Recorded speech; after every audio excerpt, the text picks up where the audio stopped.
Mga kadibog, nandito tayo ngayon dito sa ating business car wash dahil sa maulan sa labas. Lakas talaga ng ulan, so wala tayong customer ngayon, walang magpapawashing. So kailangan mag-vlog na lang po tayo. At umpisahan natin sa pag-vlog, DIY po tayo ngayon, DIY. So share ko po sa inyo kung paano magbuo ng air blaster. Ito po ay karaniwang ginagamit ho ng may mga business ho na vulcanizing shop. So, umpisa na natin. Tara!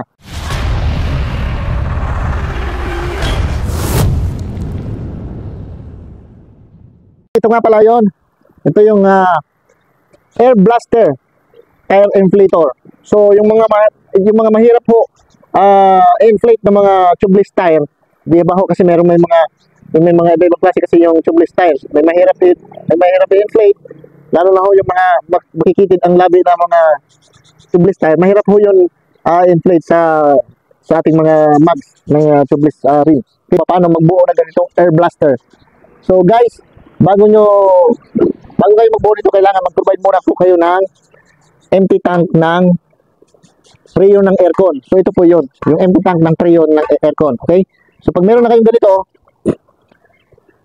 ilalagay ko lahat ng mga description doon. Ilalagay ko lahat sa description ng lahat ng mga parts nito para makabuo kayo. Okay? So lahat ito ng parts na ito na nandito, maliban ho sa tangke ng Freon, lahat ito ma-order po sa Shopee. Ito po yung mahaba na to, yung pinaka-exit ng hangin. Ito po yung Nepli. Order po kayo sa Shopee ng Nepli, 2 piraso, isang 12 inches at saka isang 4 inches. Yung 4 inches, ito yung naka-attach dito sa tangke natin. Ito yung ipapa-acetylen nyo rito sa tangke. Yung 4 inches na Nepli. Tapos, after nung 4 inches na Nepli, maglalagay kayo, kasi bawat Nepli nito, bawat dulo nito mayroong thread. So, sa dulo ng thread ng 4 inches na Nepli, lagay po kayo ng ball valve o check valve.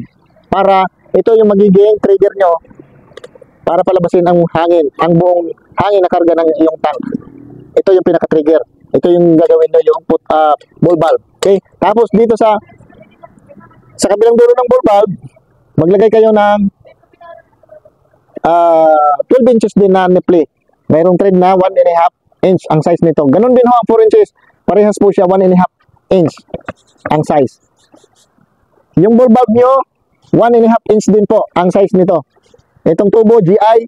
And then, dito naman po sa kung saan makikita natin yung pressure ng ating hangin sa loob ng tangke. Kung ilan na yung pressure ng ginarga nating hangin, kailangan meron tayong air pressure gauge para hindi tayo susobra, para maiwasan natin masira nito o mag-overload. Kailangan meron tayong air pressure gauge. Ngayon, order din kayo sa Shopee ng air pressure gauge. 1/4 po din ang thread dito sa baba. Dito sa pinakapuno niya is 1/4 din ang thread. Okay? Ang gauge nito, ang maximum ay nasa 150 PSI. Itong air gauge. So kung magagamit po kayo ng meron kayong inflate na mga tubeless tire lang na motor, pwede na rito hanggang 60 PSI po ang pressure. Pwede nyo nang gamitin ho. Pwede nyo nang inflate ang gulong ng motor na tubeless. Dito po sa dito ang parts nito para magkaroon kayo ng linya nitong air pressure gauge. Order po kayo ng Nepli din na 1/4. 1/4 din ang thread. Para yun din dito ang i-acetylene, i-attach dito sa tangke. Naka-permis na po siya. So, bili kayo ng Nepli, kahit 2 inches o 3 inches ang haba. Then, extend at saka order din po kayo ng T na 1/4. 1/4. Tsaka nga pala, huwag na kayong order nitong maliit na tube ng GI. So, ang order niyo po stainless na. Kasi, mas mahirap itong palitan. Kakalawangin lang kung GI. So, stainless na T, tsaka stainless din na 1/4 na Nepli. Tapos dito, yung pinaka on and off nyo, close at saka off, open close, order po kayo din ng ball valve na 1/4. Check valve, ball valve na 1/4. Ito po yung pag tatanggalin nyo yung karga ng hangin, pagkatapos yung gamitin, kailangan wala ho siyang laman na hangin. So ito, i-open nyo lang po ito, dito na yung pasingawan nyo. At saka dito na rin kayo magkakarga. So dito sa itong ball valve na po ito, ang orderin nyo, 1/4 stainless din na female to male. Dito sa female, maglagay kayo ng fittings ng quick release para mas madali nyo yung tanggalin. Pag kayo ng hangin, mas madali nyo lang po tanggalin. Okay? So yan, ayan o. Oh, ayan. Guys, di ba kita nyo? Oh, ayan. Oh. And then, para hindi kayo mahirapan, provide din po kayo ng 1/2 inch na tubo para gawin yung handle. So, ipakorb nyo lang, tapos ipasitilin nyo rin dito, opposite nung pinaka-exhaust nyo ng hangin. Okay, pinaka-exit. Tapos, provide kayo ng makasirang handle ng grip ng bike, pwede nyo rin itong ilagay. Okay? So, kung gagamitin nyo, ganito po ang style nyan. Hawak kayo dito, tapos yung kabilang kamay dito sa kabila, sa may hawak kayo sa trigger. Tapos yung dulo nito, mas maigi, pitpitin nyo para yung sakto lang na hindi masasayang yung ibang hangin.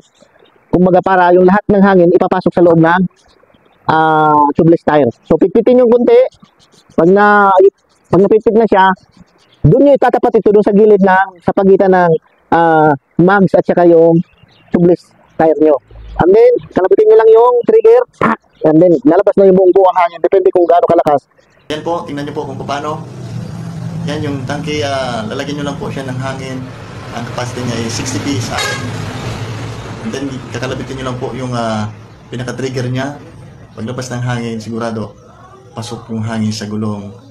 Walang kaligtas-ligtas, sigurado. Doon sa mga, actually yung kinakarga ko ditong hangin, pag nag-inflate ako ng mga tubeless na pang motor lang, kinakargahan ko lang to hanggang 60 psi. Pag doon sa mga van o sa mga kotse ng mga sasakyan ng mga tires na tubeless, hanggang 70, 75 psi. Doon naman sa mga truck, mga tubeless na tires ng truck, hanggang 80. Pwede ito 80, 85, 90. Pwede rin itong kargahan ng hangin na gano'n sa lakas.